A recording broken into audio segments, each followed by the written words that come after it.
Hello guys, I welcome you all to tonight's video. It's another beautiful opportunity for us to be together again. It is the time for the $500 trading tips for trading boom and crash, where we usually analyze the market together, check out the market direction, and of course I always use it as an opportunity to give us trading tips on what to go for whenever we are trading.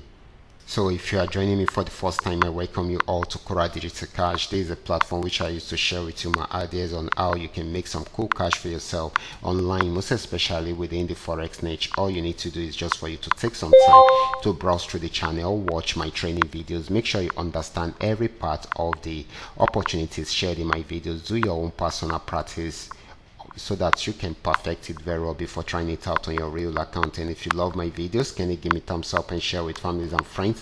And if you are yet to subscribe to this channel, can you do so right away so that you can be notified whenever I upload a training video like this? Okay guys, these are the assets we have right here. Everything I will be doing in this video is going to be based on my own personal analysis, trading tools, and the exact time frame I will be using. The performance also depends on when you are seeing this video. If you're not joining me live and direct, then you will have to have a recheck before you follow up with the trading activities as well. The $500 profit per day, it all depends on your trading capital. The more your trading capital, the easier it is for you to achieve. So quickly, let's go straight into what we have right here, starting with boom 1000. Okay guys, this is boom 1000. I'm on 5-minute time frame, and of course right from this support zone it started an uptrend, and of course we can see it going up and up. Okay, so this is more of an uptrend than a downtrend, and of course got to this resistance zone. If it's unable to break out above the resistance zone, then it will go back on downtrend, but for now it is still buying. Okay, so this is going to be more of a buying opportunity than a selling opportunity. The next asset is going to be boom 500. Let's check it out right away. This is boom 500. This actually went on uptrend, got to this region, pull back, and of course it has been playing around there, going up and back. Okay, so got to this resistance zone again, which it has gotten to before but was unable to break out from there. So it's trying to go back on downtrend right from there, but we need it to break out below this support zone, and once it breaks out below that, then definitely it should be breaking out. It should be moving towards this particular support zone also. Okay, so this is very important. So we expect this to give us more of a selling opportunity than a buying opportunity.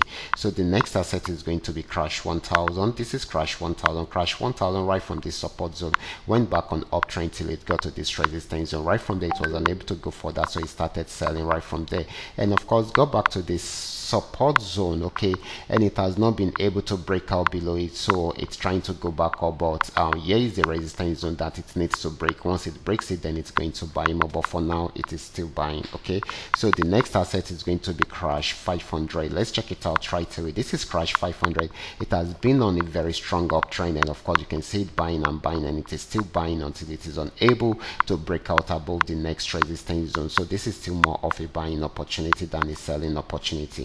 The last asset is going to be V75. This is V75, and of course just the way we are saying it, right from this resistance zone it started selling, and it has been selling since then. Okay, so it has gotten to this support zone. If it's unable to break out from here, then it will go back on buy trend, but once it breaks out below it, it will keep on selling, but for now this is still selling. Okay, but you should watch out for it in case it's unable to break out from there. That way it will go back on buy trend. Okay, so these are all that we are able to come up with tonight. All you just need to do is just for you to understand every part of the analysis and apply them carefully whenever you are trading. And for those of you who are here to perfect the trading skill, can you go back to the channel, watch my training videos, make sure you understand how you understand the strategies, apply them carefully whenever you and practice very well on your demo account before trying it out on your real account. And if you love my videos, can you give me thumbs up and share with families and friends? And if you are yet to subscribe to this channel, can you do so right away so that you can be notified whenever I upload